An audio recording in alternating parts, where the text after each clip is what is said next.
अस्सलाम वालेकुम, welcome to our channel Miskeen learning.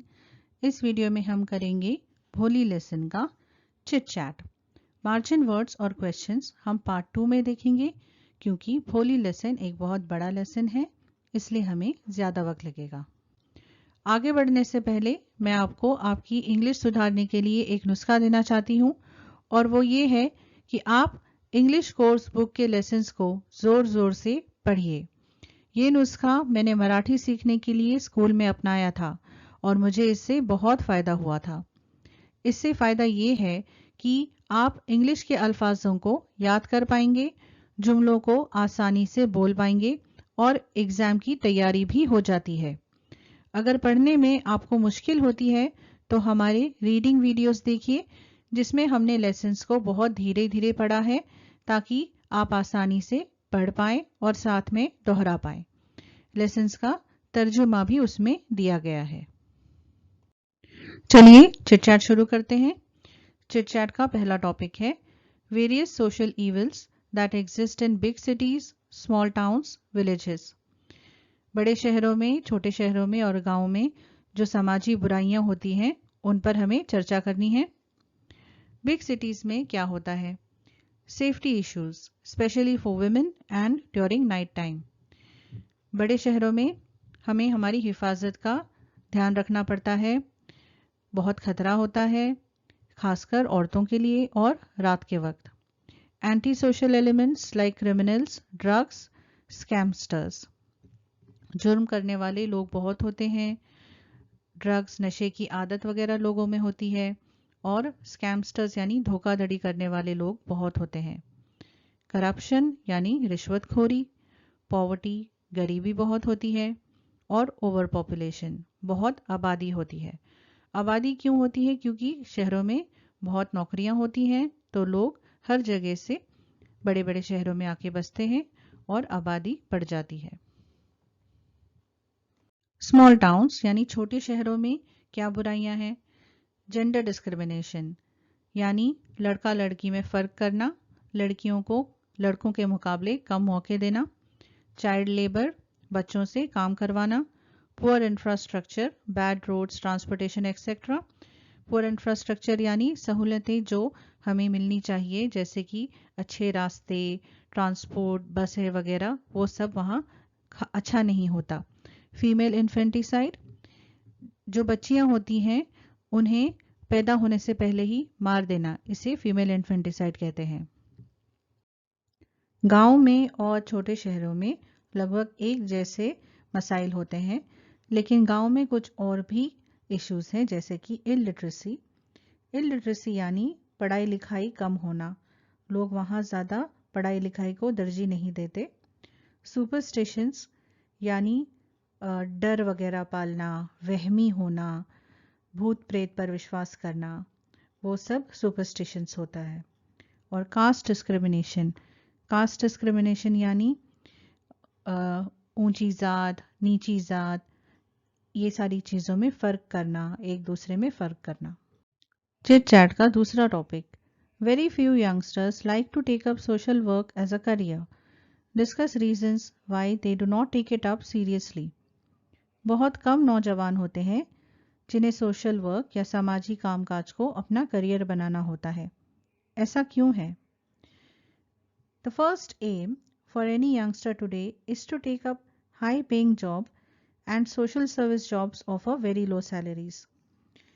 जो नौजवान होते हैं या हर कोई यही चाहता है कि जो नौकरी वो करे उससे उन्हें ज़्यादा पैसा कमाने का मौका मिले, और जो सोशल सर्विस के जॉब्स होते हैं उसमें पैसा बहुत कम मिलता है।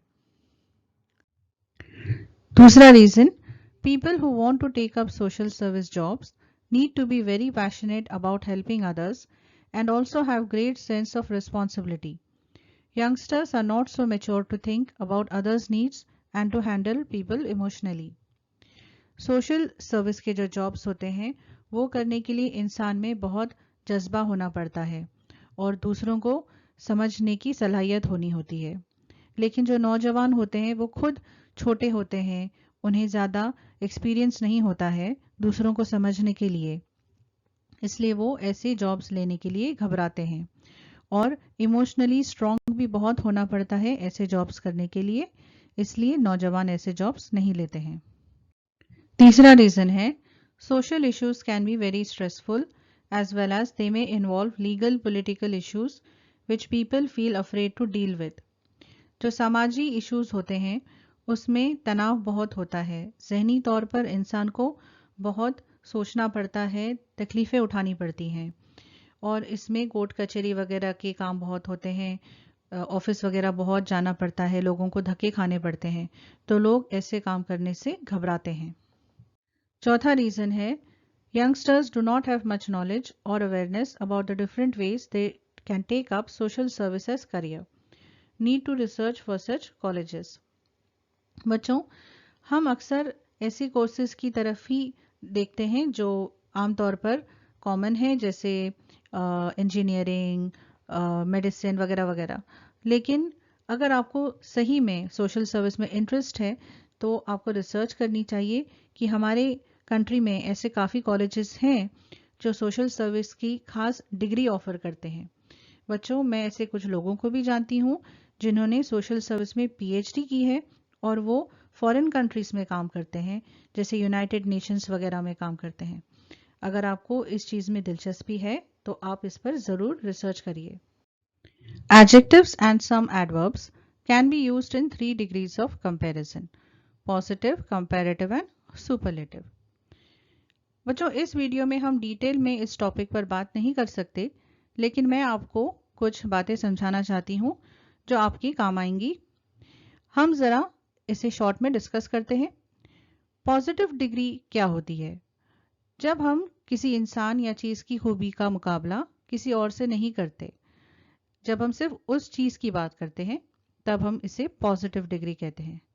जैसे यहाँ पर एग्जाम्पल्स हमें दिए गए हैं, काफ़ी अल्फाज हैं, कोल्ड, टॉल वगैरह, तो हम कोल्ड पर फोकस करते हैं। जैसे अगर मैं कहूँ इट इज़ कोल्ड टुडे, तो हम सिर्फ आज की बात कर रहे हैं और ये कह रहे हैं कि आज काफ़ी ठंड है। इट इज़ कोल्ड टुडे, हम किसी और दिन से मुकाबला नहीं कर रहे हैं, तो ये है पॉजिटिव। अब जाते हैं कंपैरेटिव पे। कंपैरेटिव में हम दूसरे चीज़ या इंसान से मुकाबला करते हैं। जैसे today it is colder than yesterday, तो हम क्या कह रहे हैं कि आज कल से ज्यादा ठंडी है। ठीक है, अब आते हैं सुपरलेटिव पे। सुपरलेटिव पे देखिए क्या है, एग्जाम्पल हमें दिया गया है कोल्ड, कोल्डर, अब कोल्डेस्ट बन गया है। तो सुपरलेटिव यानी सबसे ऊपर का दर्जा, यानी सबसे ज्यादा जो खूबी होती है उसका मुकाबला और किसी से नहीं हो सकता है, बाकी सारे उसके आगे कम होते हैं या नीचे के दर्जे पे होते हैं।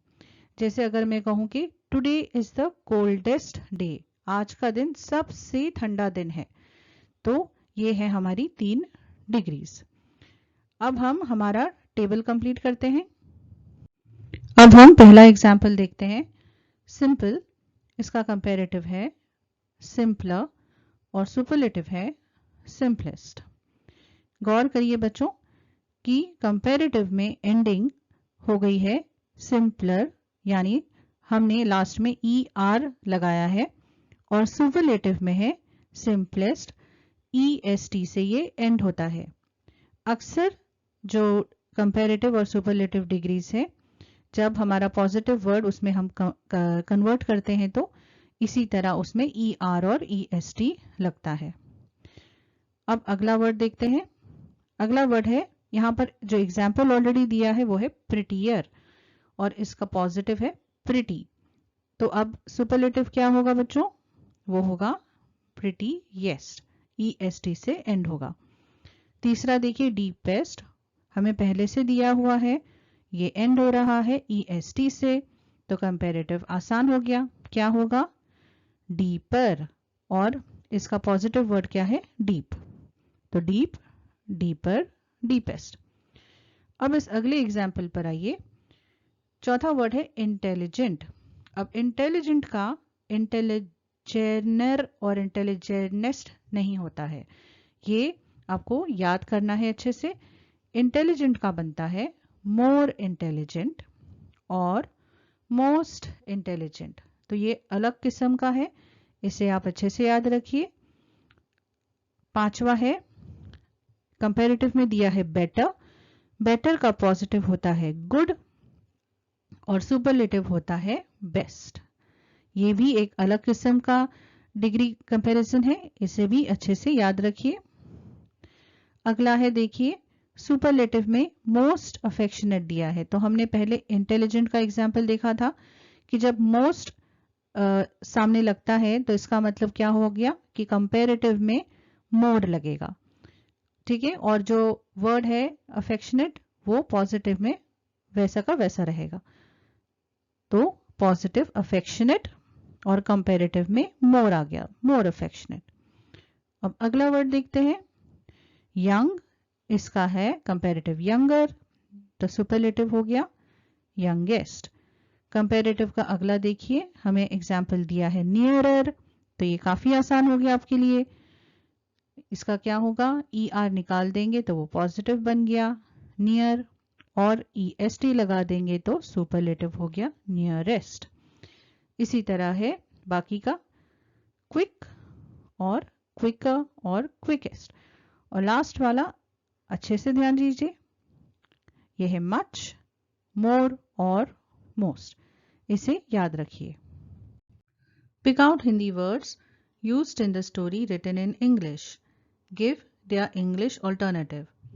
भोली इस कहानी में कई सारे हिंदी अल्फाजों का इस्तेमाल हुआ है, हमें उन अल्फाजों को यहाँ लिखना है और उनके इंग्लिश में जो उसका मीनिंग है वो देना है। पहला यहाँ हमें दिया गया है भोली यानी सिंपलटन, यानी सीधा साधा इंसान, सीधी सादी लड़की।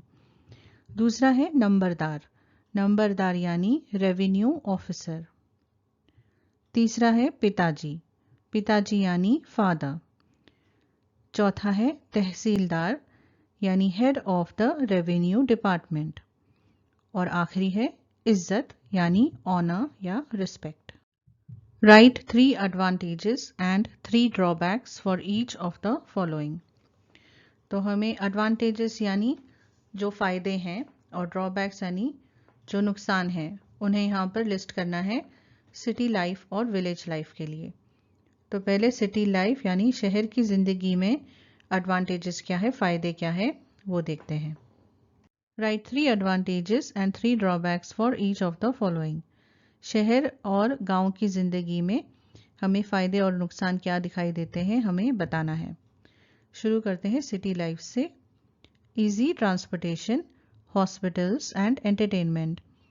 शहरों में बस, ट्रेन वगैरह हमें काफ़ी आसानी से मिल जाती है, तो वो इजी ट्रांसपोर्टेशन हो गया। हॉस्पिटल्स, क्लिनिक्स वगैरह भी काफ़ी सारे होते हैं।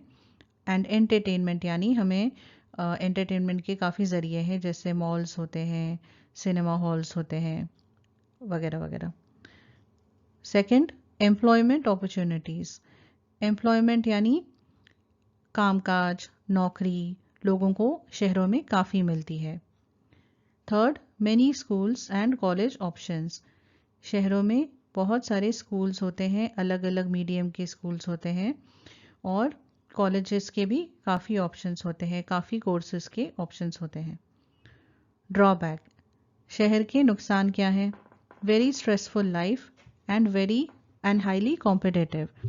तो शहर की ज़िंदगी में क्या होता है कि शहर की ज़िंदगी काफ़ी बिजी होती है, हमें काफ़ी भाग दौड़ करनी पड़ती है, लोगों में आपस में कंपटीशन बहुत होता है, तो ये सारे इसके नुकसान हैं। दूसरा है ट्रैफिक एंड पोल्यूशन। अब क्योंकि शहरों में आबादी बहुत होती है, लोग बहुत होते हैं, तो ट्रैफिक भी बहुत हो जाती है और पोल्यूशन भी काफ़ी होता है। स्मॉल हाउसेस, छोटे छोटे घर होते हैं क्योंकि अगेन आबादी ज़्यादा होती है और जगह कम होती है और बच्चों को खेलने के लिए जगह वगैरह भी कम होती है। अब हम गांव के फ़ायदे देखेंगे। Big houses and play areas. तो गांव में क्या होता है कि बहुत जगह होती है, बड़े बड़े घर बना सकते हैं और खेलने के लिए बच्चों के लिए काफ़ी मैदान होते हैं। Fresh air and organic food, क्योंकि वहाँ पोल्यूशन वगैरह नहीं होता है, मोटर गाड़ियाँ वगैरह नहीं होती हैं, ज़्यादा कंपनीज नहीं होती है, इसलिए हवा ताज़ी होती है और खाना भी जो होता है वो ज़्यादा केमिकल वाला ऐसा खाना नहीं होता है। जो वहाँ पर खेती होती है वहीं से लोग खाना खाते हैं, उसे हम ऑर्गेनिक फूड कहते हैं। नॉट वेरी स्ट्रेसफुल, क्योंकि वहाँ पर ज़्यादा नौकरियाँ नहीं होती हैं, ज़्यादा लोगों में स्ट्रेस नहीं होता है, छोटे छोटे काम करते हैं, तो वहाँ पर लाइफ सिटी के मुकाबले में कम स्ट्रेसफुल होती है, मतलब तनाव कम होता है ज़िंदगी में। अब इसके नुकसान क्या है? नुकसान है लैक ऑफ इंफ्रास्ट्रक्चर। गांव में सड़कें वगैरह अच्छी नहीं होती, हॉस्पिटल्स का इंतज़ाम नहीं होता, जैसे बस एक ही कोई हॉस्पिटल होगा वो भी सही से नहीं चलता, ऐसे नुकसान होते हैं। और less employment and education options, नौकरियां कम होती हैं क्योंकि वहाँ पर कोई कंपनी नहीं होती, कोई मिल वगैरह नहीं होती, तो काम करने के मौके कम होते हैं। और कॉलेज स्कूल वगैरह भी बहुत कम होते हैं। कई कई गांव में सिर्फ एक स्कूल होती है और कॉलेज के लिए बच्चों को काफ़ी दूर जाना पड़ता है, दूसरे गांव में या छोटे शहरों में जाकर पढ़ाई करनी पड़ती है। तीसरा है कल्चरल और ट्रेडिशनल लिमिटेशंस। ये क्या होता है बच्चों कि गांव में लोग बहुत सारे रीति रिवाजों को मानते हैं और भूत प्रेत वगैरह को मानते हैं, तो ये सारी चीज़ों की वजह से गांव के लोग काफ़ी पीछे रह जाते हैं और काफ़ी चीज़ों को करने में उन्हें हिचकिचाहट भी होती है। जैसे लड़कियों को वो काम करने नहीं देते या कॉलेज की पढ़ाई करने नहीं देते। बच्चों, इल्म को हम जितना दूसरों के साथ शेयर करेंगे उतना ही हमें वापस मिलता है। इस वीडियो को ज़रूर अपने दोस्तों के साथ शेयर करिए और अगर आपको वीडियो पसंद आया है तो प्लीज़ इसे लाइक करिए और हमारे चैनल को ज़रूर सब्सक्राइब करिए। मिलते हैं अगले वीडियो में। अल्लाह हाफिज़।